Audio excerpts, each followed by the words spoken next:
The snow had been falling since noon, and by the time the guests began arriving at the Aspen estate, it lay 3 inches deep across the stone terrace and garden paths. Emily Carter stood at the tall window of the east drawing room and watched it accumulate on the iron railing outside, each flake erasing the previous one with patient, indifferent certainty. She was 20 years old, and she was wearing a dress that cost more than her semester's tuition, and she had not been consulted about either the dress or what it signified. Behind her, the house buzzed with the low music of voices and crystal. Her mother moved through the gathering in something rose-colored, smiling the particular smile she reserved for occasions that required performance. Her younger brother, Nathan, had retreated to the kitchen, where Emily suspected he was eating canapés and pretending not to understand what the evening meant. At 16, he still had the luxury of that. Emily understood perfectly.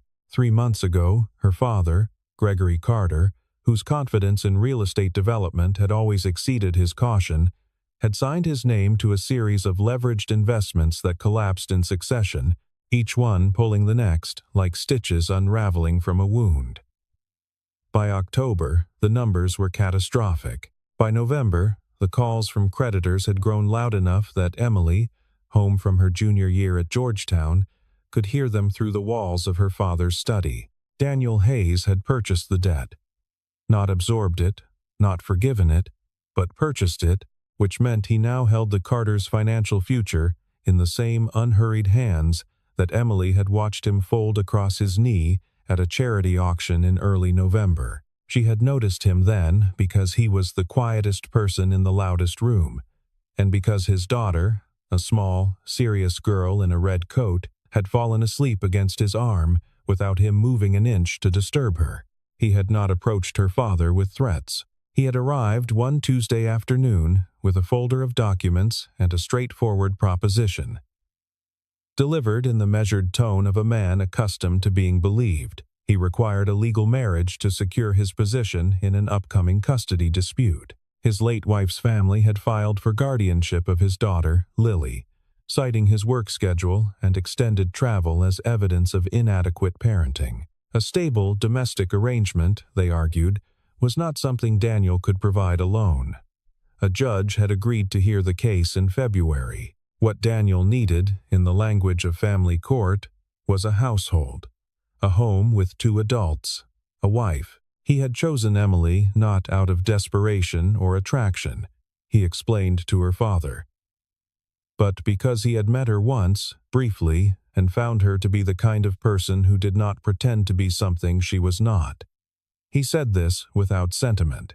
He said it the way someone states a professional assessment. Emily, standing now at the window with a glass of sparkling water she had not touched, tried to locate the exact point at which her own opinion had been solicited. She could not find it, and yet here she was, in this dress, in this house full of her family's creditors and associates, watching snow fall on a life that was being quietly rearranged around her. The drawing room door opened, and her father appeared at her elbow. Gregory Carter was 61 and looked, tonight, older than that. The particular defeat of a proud man was a specific kind of erosion, and Emily had been watching it happen to him for months. "He is here," Gregory said. Emily set down her glass without answering. "I know this is—" "Don't," she said, not harshly, just precisely. Her father was quiet for a moment. The snow outside continued its patient work. "He is not what I expected," Gregory said finally. "He didn't ask for this to hurt you. I want you to know I believe that."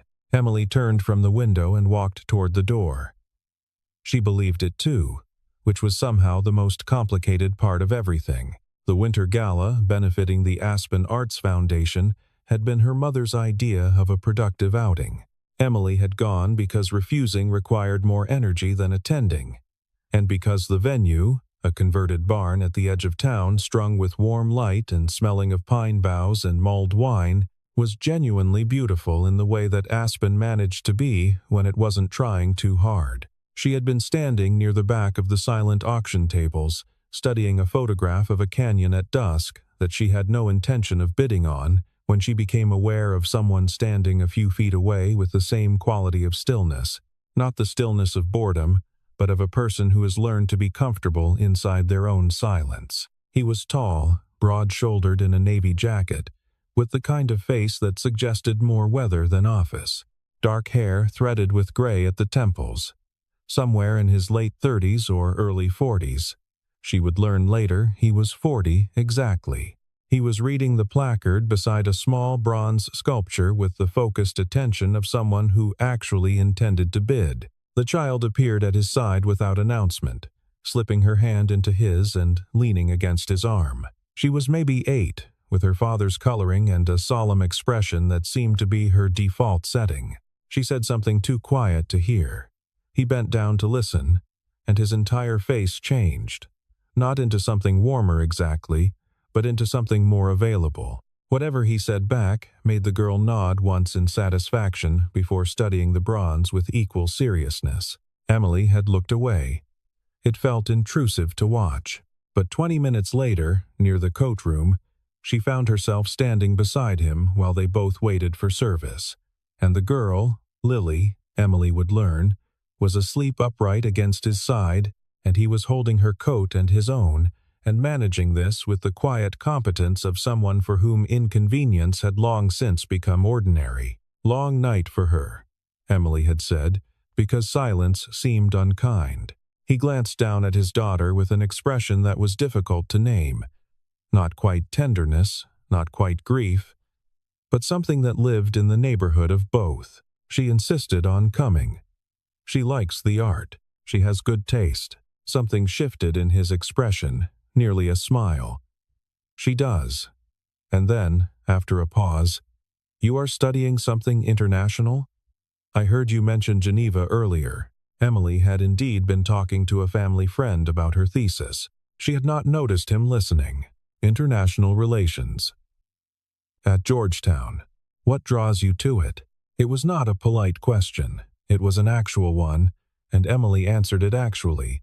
That she was interested in the mechanics of negotiation, the way agreements between adversarial parties required both sides to believe they were gaining more than they surrendered.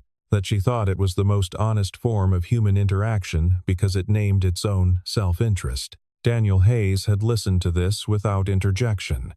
Then he said, "That is a more honest definition than most diplomats would offer." Lily stirred and blinked awake, took in Emily with the frank assessment of a child, and then returned to sleep against her father's arm. They had not exchanged names. But Emily had thought about that conversation more than she intended to afterward. In the specific way you think about something you cannot quite categorize. The meeting happened in her father's study, 9 days after the engagement party. Gregory had tactfully absented himself after the introductions, which Emily suspected had been choreographed by Daniel in advance. The folder on the desk was thin. Daniel sat across from her without preamble and said, "I want to be clear about what I am asking and what I am not." Emily waited.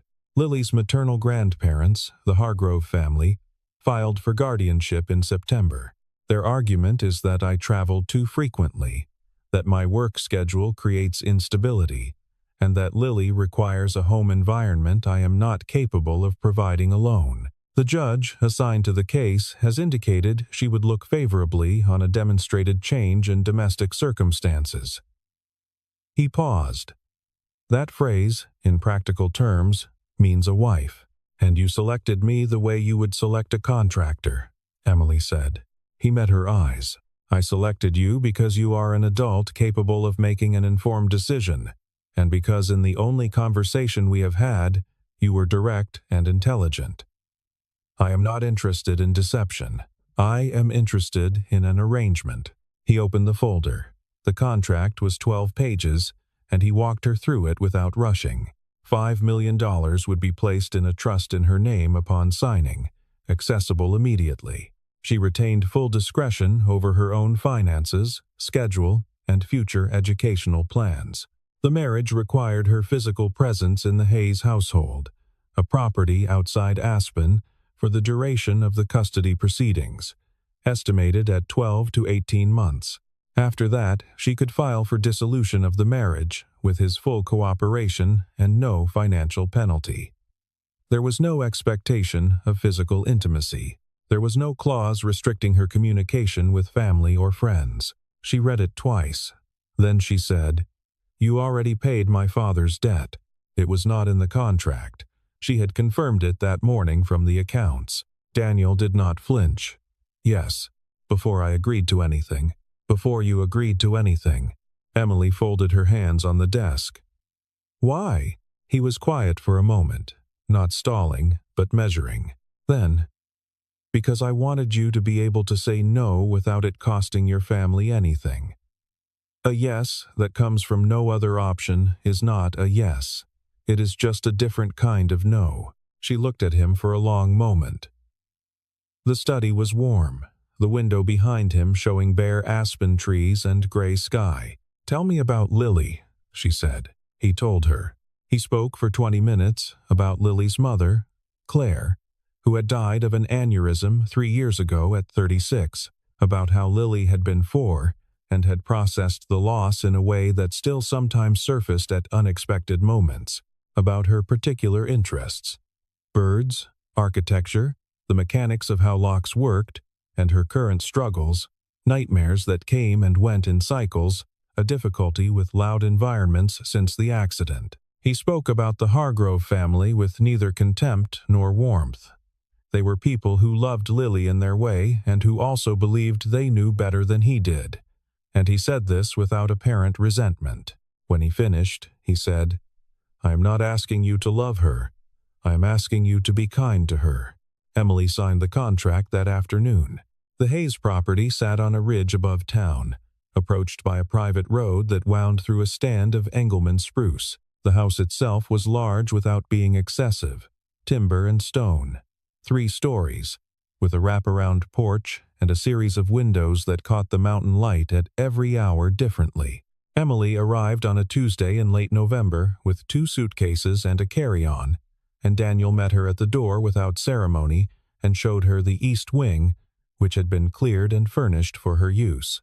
Her suite had its own entrance from the porch, its own bathroom, and a sitting room with a desk facing the window. On the desk was a key to the exterior door and a note in his handwriting. "The alarm code is 4471. Change it to anything you prefer. The Wi-Fi password is on the router in the kitchen." That was all. He did not linger. He did not attempt to ease the strangeness with small talk. He returned to his own part of the house and left her to settle. Emily stood in the middle of her new sitting room and felt, with some surprise, the particular relief of being left alone without being abandoned. The house was quieter than she expected.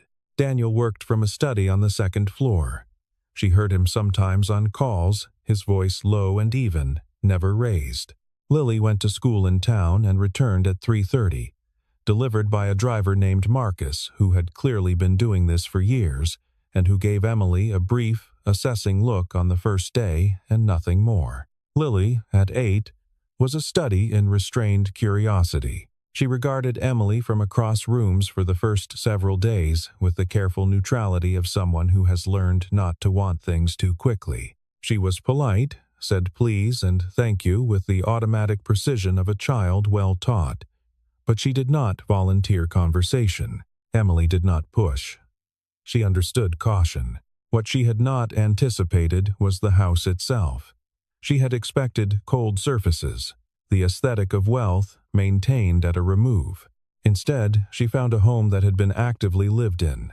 Books shelved spine out and face out with the specificity of someone who actually reads them. A kitchen with hand-drawn bird illustrations tacked above the counter at a child's height, a mudroom hung with boots in 3 sizes and 2 umbrellas, and a single bright orange rain hat that could only belong to Lily. On her 5th morning, Emily came downstairs at 7 to find Daniel already in the kitchen, not on a call, not reviewing documents, but making pancakes with the focused attention he seemed to bring to everything. He did not look up when she entered, but said, "There's coffee," with the ease of a man who was not performing hospitality but simply reporting a fact. She poured coffee. He plated the pancakes.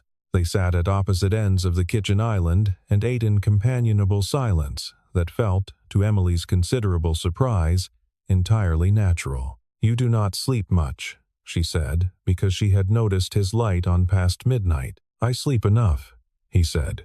She did not press, but she noted it. The break came on a Saturday, 8 days after Emily's arrival. Snow had fallen heavily the night before, and by mid-morning the yard was pristine and untracked. The spruce trees waited with it in the particular silence that deep snow creates, an absorption of sound, a muffling of the world's ordinary noise. Emily had put on her coat and gone outside with a mug of tea more for the air than for any other reason, and she found Lily already in the yard, standing in the middle of the untouched snow and looking at it with an expression of profound consideration. She had her coat half-buttoned and her boots untied. Emily set down her mug on the porch railing, came down the steps, and crouched in the snow beside her. "Do you want to build something?" Emily asked. Lily considered this seriously. "What kind of something?" "Whatever you think it should be." They built a snow figure for an hour and 40 minutes. It was not a snowman. Lily was dismissive of the traditional form on architectural grounds, but a kind of abstract snow sculpture that began as a bird and evolved into something more ambiguous, and finally settled into what Lily called a house that a bird might like. Emily did not question this. She packed and shaped where directed and offered no editorial opinion. And Lily's focus during this process was total, the way children's focus is when they trust that the adults around them are not going to interfere. When they were done, they stood back and looked at it. "It is good," Lily said. "It is," Emily agreed. Lily looked up at her sideways. She had her father's quality of assessing without staring, direct attention given in measured doses. "Are you going to leave when the snow melts?" Emily understood the question was not meteorological. She crouched so they were at eye level. The cold air smelled of pine and ice and the clean emptiness of altitude. "I do not know what happens after this year," she said.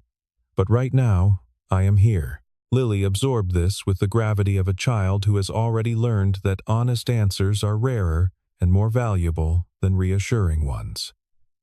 She nodded once. "Okay," she said, and went inside to get hot chocolate without further ceremony. Emily stayed in the yard for another minute. The snow sculpture cast a long blue shadow. She was aware, with a clarity that surprised her, that the tightest knot of her resistance, the hard, justified kernel of her anger at being placed in this situation, had shifted slightly, not dissolved, just moved. The Hargroves' attorney, a woman named Constance Webb, who had the polished efficiency of someone billing $400 an hour, filed a motion in mid-December, requesting that the court examine the circumstances of the marriage before the February hearing. The motion alleged that the union between Daniel Hayes and Emily Carter was a legal contrivance designed to influence the custody proceeding and bore none of the indicators of a genuine marital relationship. Daniel delivered this news to Emily over the kitchen island, the same surface where they had eaten pancakes in silence 6 weeks earlier. He set the filing in front of her and let her read it. "They are not wrong," Emily said when she had finished. "No," he agreed. "They are not entirely wrong." He was quiet for a moment, which with Daniel had come to mean he was thinking something through rather than avoiding it. "The hearing is February 14th. The judge will want testimony from both of us about the nature of the household. About Lily. About," he paused, selecting the word deliberately. "The relationship, and you want to ask if I will stay for it." He looked at her. "I want to ask if you want to. I am not going to tell you the contract requires it, because it does, and we both know that. And I would rather you make this choice without it." Emily thought about Lily in the yard, asking in the language of an 8-year-old whether she would leave when the snow melted. She thought about the house with its bird drawings and its 3 pairs of boots. She thought about the specific quality of quiet that had come to feel, against all her initial expectations, like rest. What happens if you lose the hearing? Daniel's jaw tightened, the only place she had learned to read him clearly. The Hargroves would petition for primary custody. The judge would likely grant a transition period. Lily would spend most of the school year in Denver with her grandparents. And what does Lily think of her grandparents? She loves them. He said it without hesitation. They are not bad people. They are people who love her and are wrong about what she needs. Emily folded the filing back to its original crease. I will stay for the hearing. And I will testify. He nodded. Nothing more. That night, she called her friend Priscilla, her closest friend from Georgetown, currently spending winter break in Vermont, and talked for 2 hours about what she was doing and why, and whether she was losing her mind, and whether it mattered if she was. Priscilla, who was studying law, said, "The question is not whether you planned this. The question is whether it is real now." Emily did not have an answer for that yet, but she stayed on the line for a long time after Priscilla fell asleep, listening to the wind against the windows of a house that had, without her quite noticing, stopped feeling foreign. Gregory Carter called on a Thursday in January. During the hour Lily had art class in town. Emily was in her sitting room, working on her thesis revisions. She had arranged with Georgetown to complete the semester remotely, and she answered because she had been waiting, in some part of herself, for this conversation. Emily. Her father's voice had the careful quality of a man who has rehearsed what he intends to say, and is not sure it will be enough. Dad. A pause. Outside the window, a gray jay landed on the porch railing and tilted its head at the glass with brief professional interest before departing. I owe you an apology, her father said. I have owed you one since November. I have been trying to find the version of it that he stopped. There is not one that is adequate. I put you in an impossible position because I was afraid, and I told myself I was protecting the family. And I was not. I was protecting myself. Emily was quiet for a moment. Through the window, the blue-gray mountains were sharp against the sky. She had spent 3 months being angry at her father, and she had been right to be. And the anger had served its purpose and was now beginning to feel like weight she was tired of carrying. He is not what either of us expected, she said finally. No, her father said. I can see that. He paid your debt before I agreed to anything. Did you know he did that? A long pause. I suspected. Yes. He wanted me to be able to say no without it affecting you. I want you to think about that. Her father was quiet for a while. When he spoke again, his voice was rougher. Are you all right? I am all right, she said, and meant it in a way that surprised her. When the call ended, she sat for a while longer, with the thesis open on her laptop and the mountain view steady and indifferent outside the window. Then she went downstairs and started dinner, because it was her night and she had promised Lily a recipe involving butternut squash that Lily was skeptical of but had agreed to try on a trial basis. When Daniel came in at 6, he paused in the kitchen doorway with the particular quality of stillness he brought to unexpected things. You cook, he said. Sometimes. Sit down. He sat. He did not offer to help, which she had come to understand was not passivity but respect. He did not insert himself into her spaces. He poured himself a glass of water and read something on a document he'd brought down and let her cook. And the kitchen smelled of sage and butter and the clean cold that came in from the mudroom when Lily arrived back at 6:15 and announced with some urgency that she had revised her position on butternut squash. The power went out on a Wednesday evening in late January, taken by a storm that the forecasts had underestimated by about 30 miles per hour. One moment the house was lit and ordinary, and the next it was dark, and the wind was audible through every wall simultaneously. Daniel found the emergency candles with the efficiency of someone who had done this before. Lily, who had been nervous about the dark since she was small, sat on the sofa and watched the candles being lit with the focused attention she brought to things she was trying not to be afraid of. Emily sat beside her without comment and found, in her coat pocket, a small rubber ball she had been using to relieve a repetitive strain injury in her right hand. She held it out to Lily without explanation.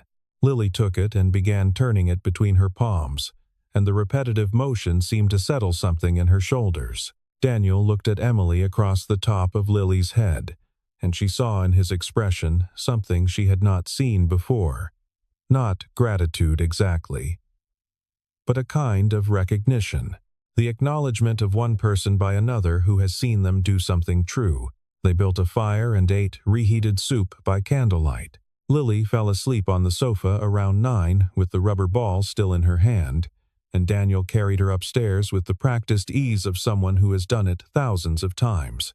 When he came back down, the fire was lower, and the house was quiet in the particular way houses are during storms, sealed from the world, held inside their own warmth. Emily was sitting on the floor in front of the hearth.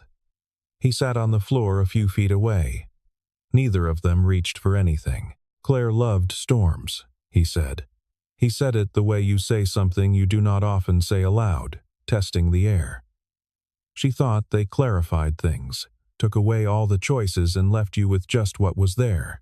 Emily waited. I was terrified of losing her before I lost her. I do not think I hid it well. He turned his glass in his hands. Lily is terrified of losing me. I do not think she hides it well either. No, Emily said gently. She does not. What I am afraid of now is Lily losing one more person she has started to trust. He looked at the fire. I want you to know that is the actual reason I am telling you this. Not because I want you to stay, because you deserve to know the real weight of what you are carrying. Emily watched the fire for a while. The wind moved against the roof. Somewhere upstairs, Lily slept. She reached across the space between them and put her hand over his, briefly. Not a declaration, not a crossing of any agreed threshold. Just the simplest available human gesture, offered because she meant it. He did not move his hand away. I know what I am carrying, she said. I have known for a while. After that, the silence was different, not empty, but inhabited. The fire burned down and they let it, and the storm spent itself against the windows. And eventually they said good night and went to their separate rooms. And Emily lay in the dark for a long time, thinking about the specific quality of honesty that comes from people who are too tired for anything else. The family court hearing was held on a Tuesday morning in mid-February, in a courtroom in Pitkin County that smelled of old carpet and institutional heat. The Hargrove family arrived with 3 relatives and Constance Webb, who had brought an organized binder and the particular composed aggression of someone who believes their case to be straightforward. Emily sat beside Daniel at the respondents' table, with her hands folded and her attention on the judge. A woman in her 50s, named Patricia Donnell, who had the manner of someone who had heard every version of every argument and was interested only in the version that was true. The hearing proceeded for 2 hours. Constance Webb called 2 witnesses and submitted financial records and a private investigator's report noting that Daniel and Emily maintained separate bedrooms, which the court noted without visible reaction. Daniel's attorney, a careful, unhurried man named Richard Crane, submitted school records, medical correspondence, and testimony from Lily's pediatrician establishing the continuity and quality of Daniel's parenting. Then Constance Webb called Emily. She took the stand, aware of every eye in the room. Webb's questions were designed to expose the architecture of the arrangement, the timing, the contract, the financial transfer. Emily answered them directly because they were accurate. Yes, she said. The marriage was arranged. There was a contract. I was aware of its terms, and you would describe your relationship with Mr. Hayes as a financial arrangement. Emily took a breath. She had not rehearsed this. She had specifically not rehearsed it because she had wanted to know what she actually thought when the moment came.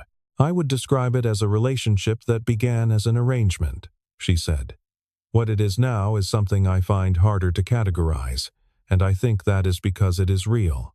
I know Lily. I know how she takes her tea and what frightens her and what she finds funny. I know that she has been working on a model of a Gothic cathedral for 3 weeks, and that she will not show it to anyone until it is finished.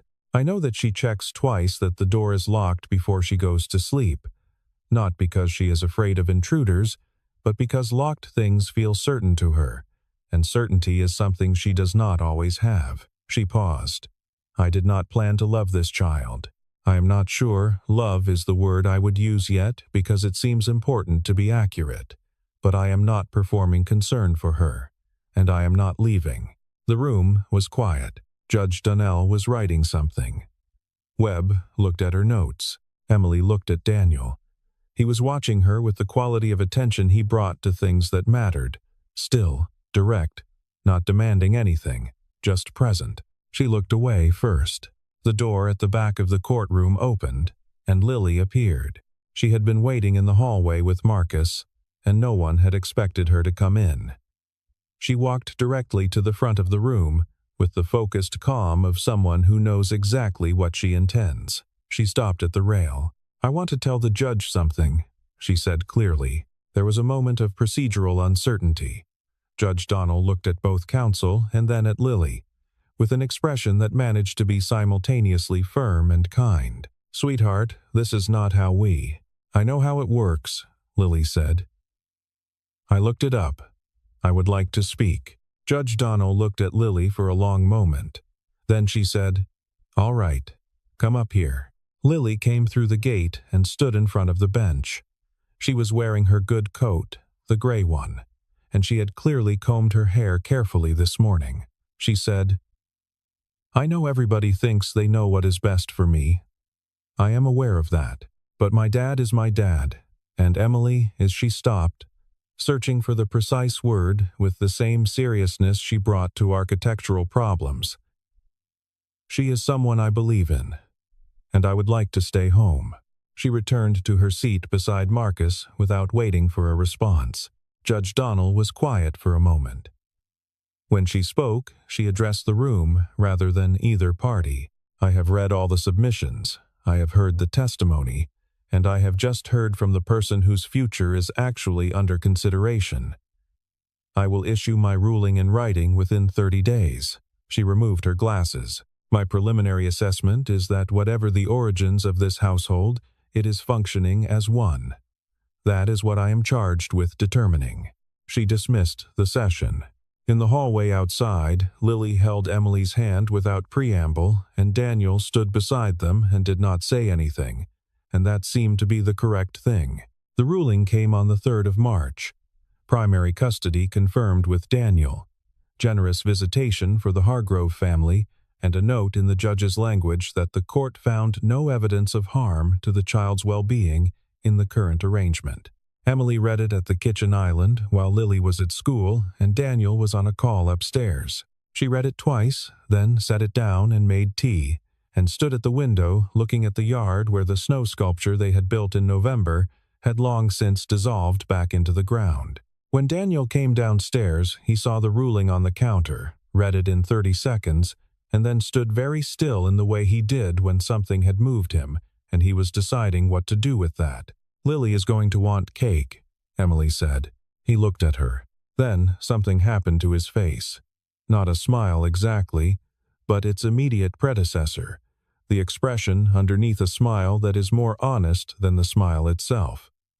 She is, he agreed. They had a complicated conversation that evening, the only genuinely complicated conversation Emily could remember them having because it was the first one with actual stakes on both sides and no contract language to fall back on. She said she needed to go back to Georgetown to finish her degree in person in the fall. He said he knew that. She said she did not know what that meant for what had developed here.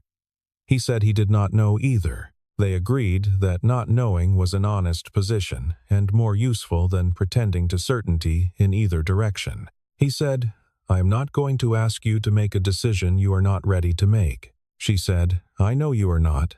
That is part of the problem. He laughed, the first time she had heard him actually laugh, and it changed the whole character of the kitchen. In the weeks that followed, some things shifted and some things did not.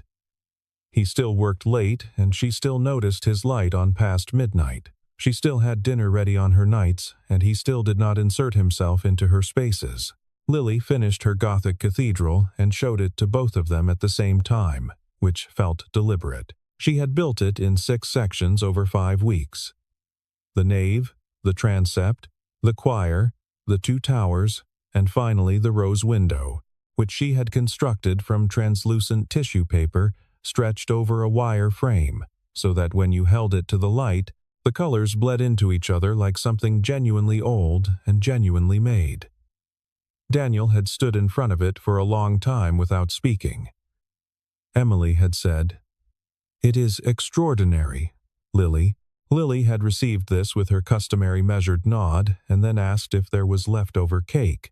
In April, when the snow had mostly gone, but the mornings were still cold, Emily came downstairs early and found him already on the porch with coffee, watching the light come over the mountain. She poured her own coffee and went outside and stood beside him without saying anything. The air smelled of mud and pine and the particular freshness that comes after a long winter. They stood there for a while. "I am going to ask you something," he said, "and you should know there is no contract attached to it in any form." She turned to look at him. "When you come back in the fall, and I know you are coming back, I am not assuming anything about why, would you consider staying here? Properly. Not as an arrangement." As he paused, and in the pause she saw him doing something she had rarely seen him do. Choosing a word carefully, not because he was being strategic, but because he was being truthful. "As someone who belongs here, if you want to." The mountains held the early light. In the kitchen behind them, she could hear Lily's alarm beginning its morning sequence. Emily looked at him for a long moment. She thought about negotiation, about the mechanics of agreement between parties who name their own self-interest, about how the best agreements were the ones where both sides walked away with more than they had surrendered, about how she had come here believing she was losing something and had not been able to locate, in the months since, precisely what that was. She thought about locked doors and certainty, and the particular grace of a man who paid a debt before asking anything in return. "I will think about it," she said. And then, because she believed in accuracy, "I have already been thinking about it." He nodded once. He did not push. He handed her his coffee cup because hers had gone cold, and she took it, and they stood on the porch while the mountain light went from gray to gold, and the world continued its patient, indifferent, entirely ordinary work of beginning again. Inside, Lily appeared at the kitchen window, assessed the situation on the porch with 8-year-old directness, and gave a nod that was, by any measure, satisfied. She disappeared to get dressed for school. Emily looked at the mountains. The winter was over.